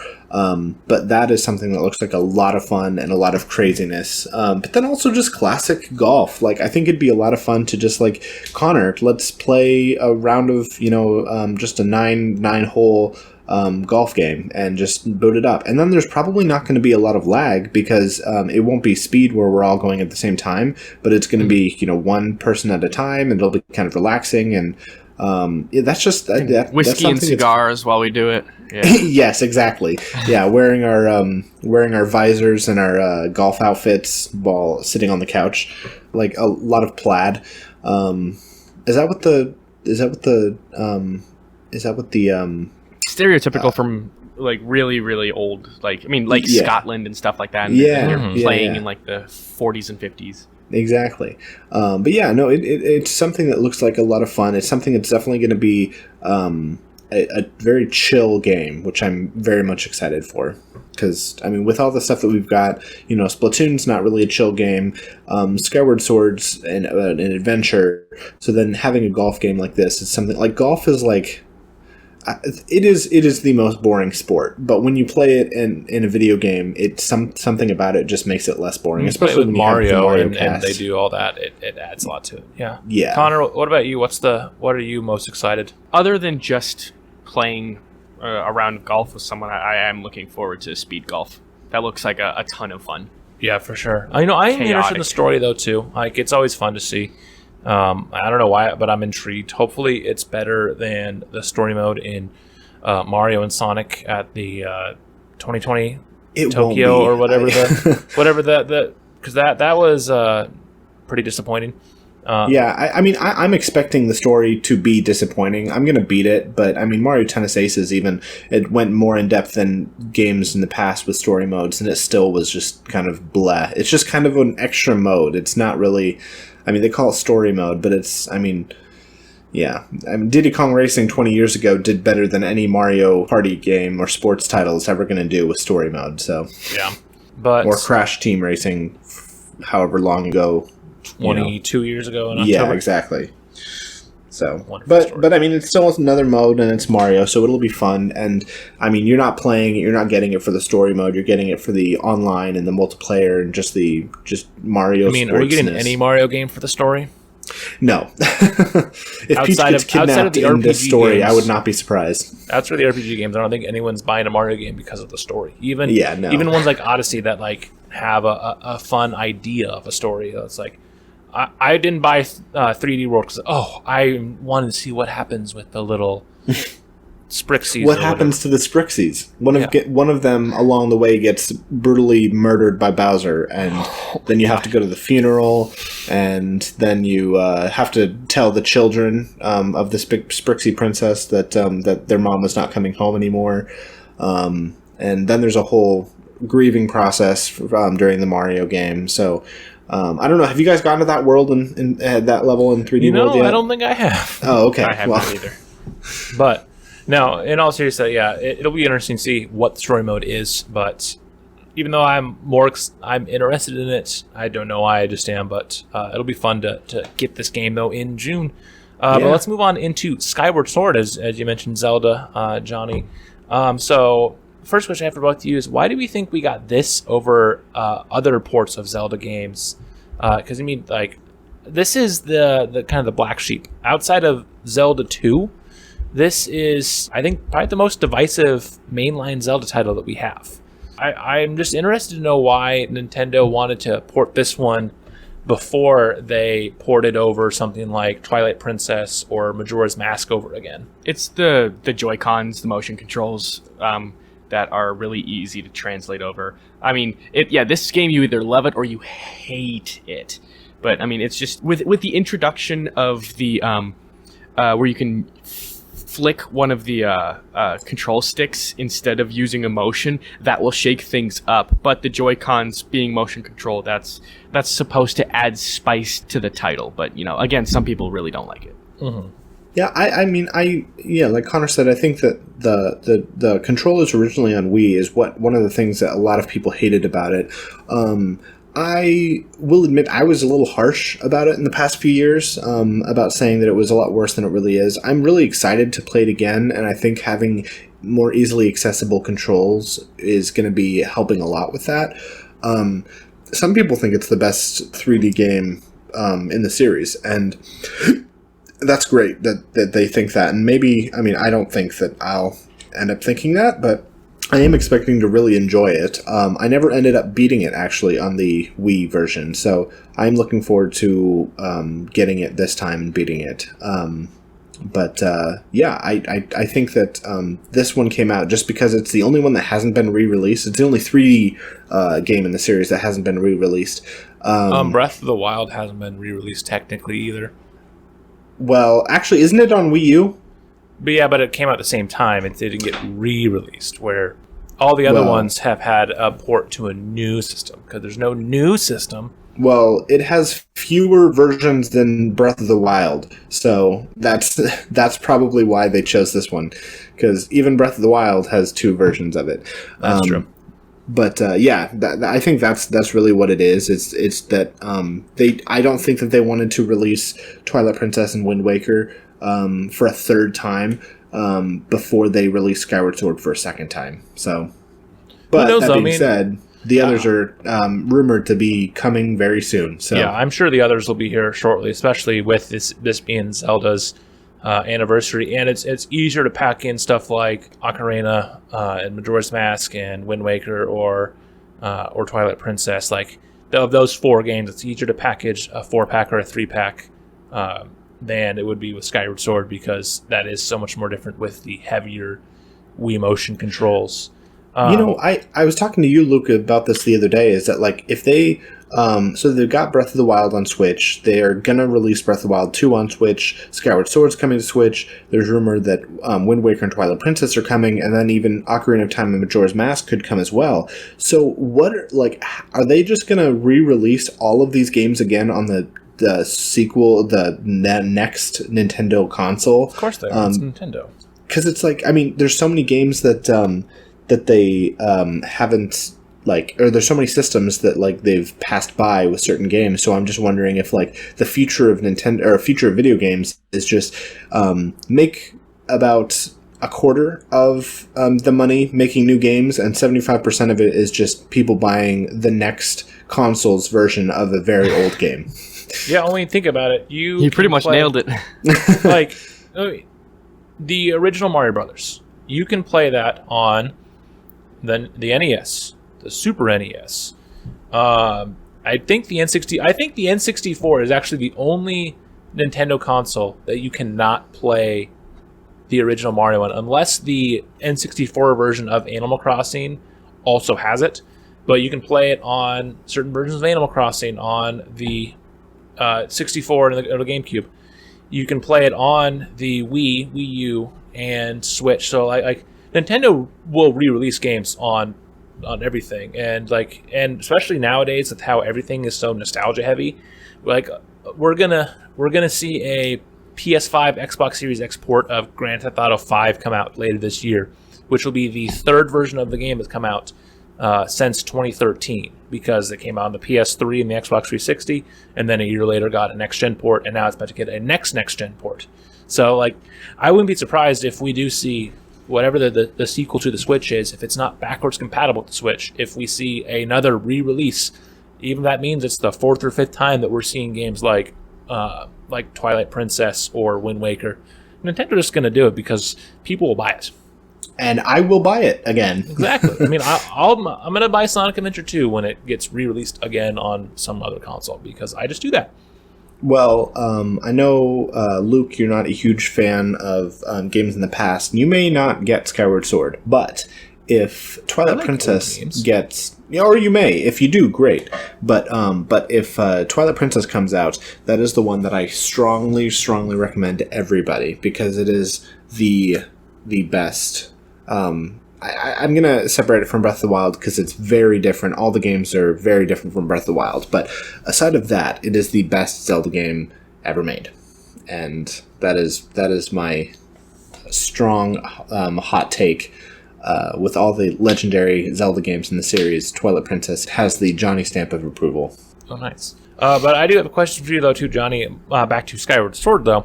What do you think this game will need to do to improve the most from the Wii version, in your eyes, to make this, even though you said that you may have been a little more harsh on the past and you're excited to play it, what do you think this thing needs to improve the most to get up there with the upper echelon of the other Zelda titles? I mean, they already did it with the controls. I mean, fixing that is going to open the door for a lot more people to find it more accessible. And then after that, I would just say more content. Like the Wii U version of Twilight Princess had an extra mode right at the beginning.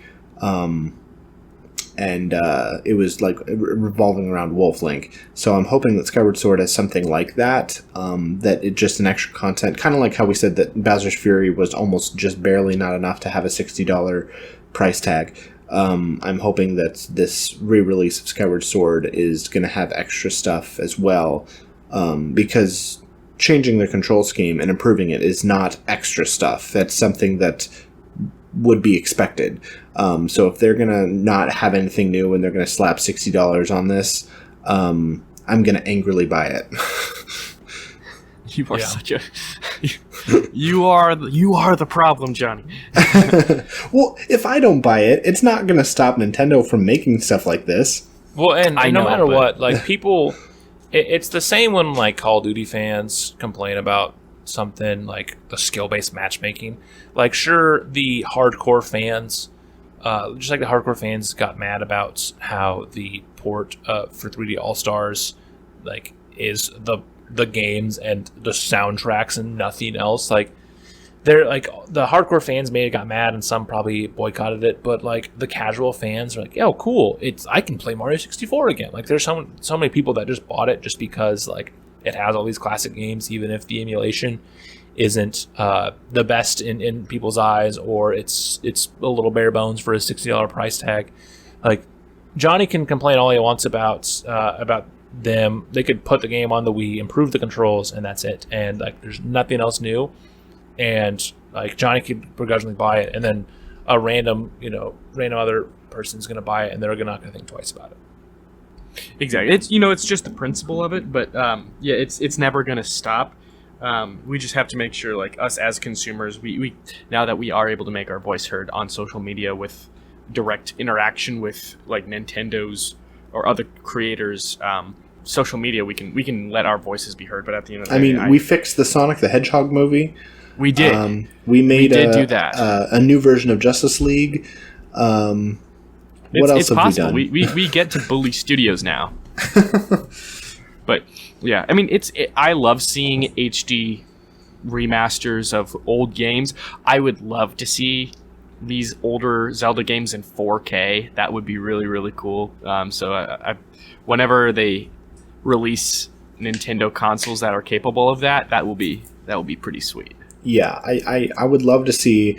Ocarina of Time and Majora's Mask got a redone version on the 3DS, but it still looked. It looked better, but it looked like it was on the 3DS. So I'm really excited to see if they do make a version that's good for the Switch.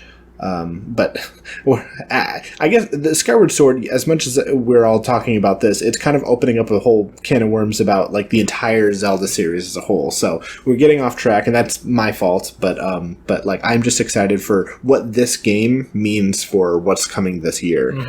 Yes, because it means. There's been rumors and there's been a lot of talk in general for months about what is coming later in the year. So.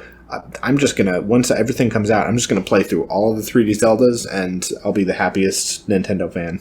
Yeah. Also the most broke Nintendo fan, but those kind of go hand in hand sometimes.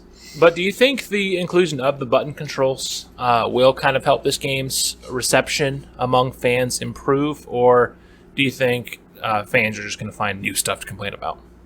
Oh, they're definitely going to find new things to complain about, because now you have to. If you don't game as much as Johnny or Luke do, like if you game just about as casually as me, you're going to have some frustrations with this, because you have to, like, I'm going to be really bad about which direction I want to flick the stick in to get the proper slash. I would much rather just press a button and it slashes for me.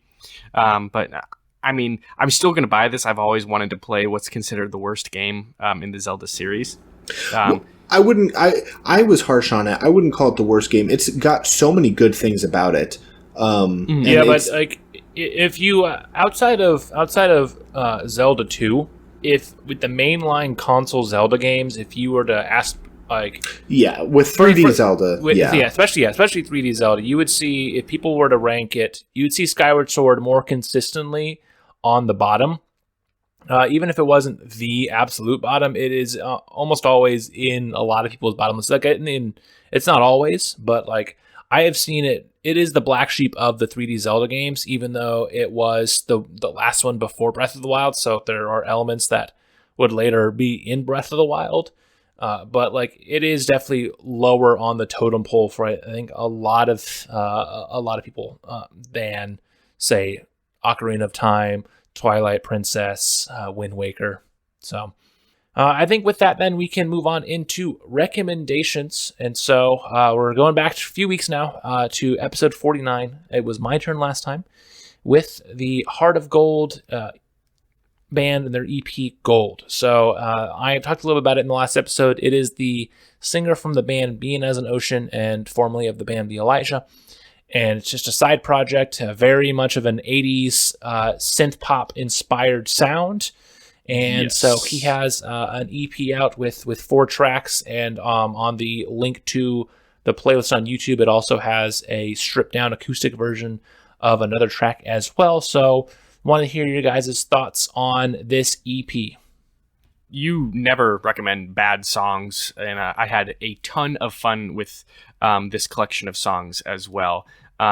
The Heart of Gold, Midnight in Miami, I liked both the original version and the unplugged, because I think the singer, was it the singer? I want to say was who he said that he grew up with his mom's musical influence or something like that, like a lot of R&B stuff, and he really likes songs that focus a lot on the vocals, and I thought the unplugged version, I found myself listening more to the harmonies in the vocals than you can with the original version, and it was really, really nice. It brought a great ambience in the music. Normally, I like to research who does the mixing and mastering, the engineering of that. I was telling you before we started, look, I couldn't find that because Heart of Gold, I think that's a single from... it's a side project for Michael Mago or Magao, I have to say, but yeah, so it's very much of a. I think it's one that with COVID he was just like, oh, because he had a couple songs out before. He was like, I think with COVID it was like, let's just go and do some more fun stuff. Yes, yeah, and well, it's a single from Neil Young as well, and it's a group from the people that left the Grateful Dead and stuff like that, and so I wish I could give you more praise on that, but you had said it's potentially the singer himself that does the engineering and all that, and I think it's fantastic. That makes it even more impressive to me. Unfortunately, like, I listened to all of these yesterday, so I wish I could give you more of a breakdown of each and every single individual song, but they're still pretty new to me, so I won't be able to do that so much, other than I vibed so hard to all of them. I loved the music videos because you gave us the YouTube playlist of it, so I watched them, and they're both very modern and 80s inspired, so I thought that was a really great touch, really great flavor, because we're in a huge 80s nostalgia kick with our entertainment as of the last couple of years. And yeah, I definitely find myself probably listening to this in the future as like on my own, just on my own. Well, time. it is on Spotify, so if you are wanting something again, then you can go and bop to it as well. Johnny, what about you? What did you think of this? Yeah, I also really enjoyed it. I knew exactly what to expect because when I hear music that you recommend, I know it's going to scream Luke, and this did too. So, yeah, it was really good. I really liked Midnight in Miami and Over Yourself the most, though all of them were really good. I'm not a music critic, so it's so hard to say anything more than just I really liked it. It was real good. But I don't know. I don't know much else to say. I did really enjoy it. I don't normally like listen to, I'm not an expert by any means, but I'll like research their intent with the songs or whatever with the album and see if it captures that. And so I think specifically with Midnight in Miami, the writer said that he was writing about all the things that he's always wanted to do, but he just never went and did it. He put it off for so long, and then he finally started doing everything, and he got some satisfaction from that. And I felt that he properly conveyed the intent. So if you feel like he did with those songs, then yeah, you're a good music critic. Yeah. Yeah. Yeah, I think so. Yeah, it was solid, and also it was easier to digest because it was only 4 songs, but they were good 4 songs. So yeah, and it's I always love it when it's just something, because I'm sure he has a couple buddies that help him when he records, but it's just Michael that does this. This is all him. Like I said, I'm sure when he recorded the songs, he probably got some help from his buddies in Being As Notion. But yeah, it's fun because you can hear the mixes of the music he grew up with. His mom's side of stuff like Michael Jackson, Whitney Houston, and stuff like that, where more of the vocal range and maybe something more like you'd see in Queen or Zeppelin or stuff like that, where a wide range of music, and he throws it in there and gives a nice mix of some classic 80s synth pop with some modern twist. Yeah, I was very happy when I found this on my Spotify. I didn't even know this existed until a few weeks ago, and I love Being As an Ocean as well, so it was definitely a fun find for me as well. So what would you guys give it for a rating then? That's good. I really enjoyed this, and so I am going to give this. This was a good 8.8 out of 10 music video actors trapped in a spider web of yarn. Yes. I would give this 7.5 out of 10 midnights in Miami. You are just a creative genius with that. I know. Hey, I just woke up 2 hours ago. Now. I've been up since 7:15. Yeah, I've been up since 7:30 mine. Ew, too, what the hell? Like, I didn't know they made... I cannot even imagine sleeping until 10 a.m. Like, Yeah. That's Well, so I didn't sleep foreign until to me. 10. I slept until like 8:30, but... No, that was just more like to Oh. see a point. Like, I can't sleep in anymore. I didn't Yeah, I even don't know they sleep made a anymore. 7:30. I didn't know that was a thing. You get up. You go to the gym with me at 6:30 quite frequently. Don't actually. tell these lies. Facebook saw it. I have a reputation to uphold, Connor.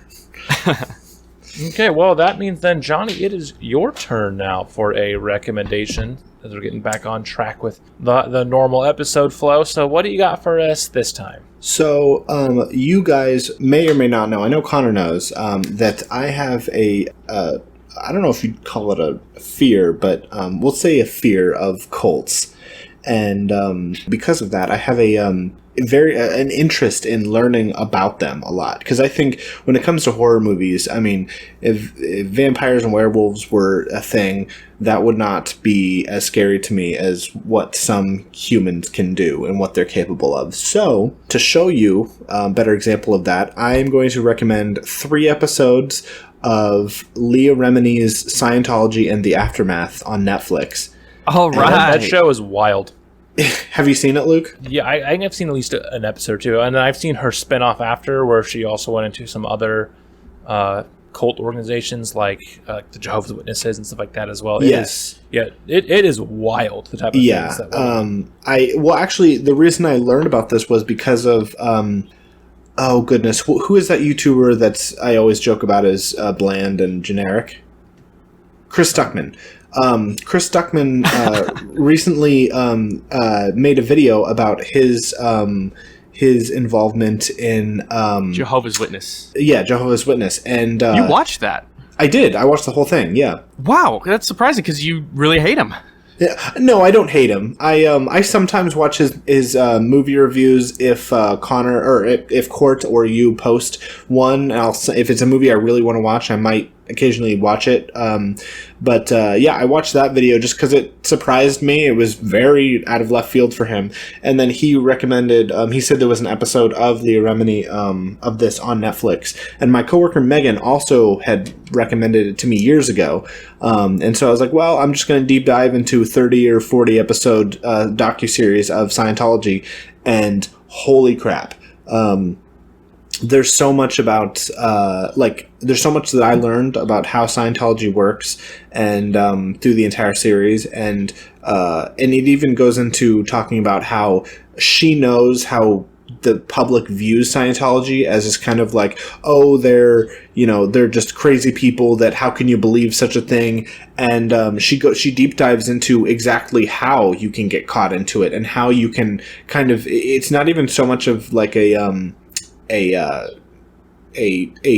lack of desire to leave, but it eventually becomes it's impossible to leave. And if you speak out against it, your life's going to be a lot worse than if you hadn't in the first place. So it's like a lot of fear mongering, targeting, double think, and stuff like that. To where this the cult mentality. Like I will say, before I watched it, my whole thing was, well, I just want to join so I can see what it's all about. And then I can like rise through the ranks or whatever and see what it's all about. But you have to pay so much money. You have to pay hundreds of thousands of dollars to get to where. I mean, it's not free. So that adventure is off the table for me. But yeah, 3 episodes of Leah Remini, Scientology, and the Aftermath. It's on Netflix. Oh god, just so good, so dark, and really scary. And I'm excited to hear what you guys think. I'm looking forward to this. This was we were just talking about this when we had a game night the other night, and so we were playing a board game called Wingspan and just really taking steamy ones on Scientology throughout it. So I'm so excited for this. Awesome. Well, yeah, we'll have to watch this and then review it next week on the next episode. And so, perfect. And now it's the fun part where we go talk about sponsorships and all that fun stuff. So, as a reminder, this podcast is sponsored by Anchor, the easiest way to make a podcast. Visit anchor.fm to start your own. This podcast is also sponsored by ByLightFixtures.com. Visit ByLightFixtures.com for a trusted source of quality lighting products for your business or home. As always, too, a big thank you to Tom Taylor of Tailored Beats for the intro and the outro of this podcast. It's also used very nicely as transition pieces in episode 50. Follow him on SoundCloud at soundcloud.com/tailoredproductions. And also, as always, don't forget to follow us on social media on Twitter and Facebook, as well as Twitch. Johnny and Connor did stream some of Bowser's Fury on the Twitch recently. We have some kinks to work out with the Elgato, with the audio and all that. So bear with us our first few episodes where the audio mixing and the video may not be as high quality as you'd expect from some other YouTubers, but we're still learning. It'll get better. And I have been streaming zombies and other games occasionally on there as well. So be sure to follow us on Twitch as well. So that'll wrap it up for episode 51. We're back onto the swing of things after a few episodes of doing some more fun things to celebrate. Guys, can't believe that we've already made it over a year now with this podcast. It is awesome. Yeah. Thank you guys for sticking with us all this time, and as we go through the learning process, especially. Yeah. 'Cause we're doing all this with just for fun, and we've learned a lot along the way of improving our stuff. And sometimes you got to remember that we are still a small podcast with just three of us, not these big production channels with editors and all this other crazy fun stuff. So thanks again, and we will see you guys in the next episode.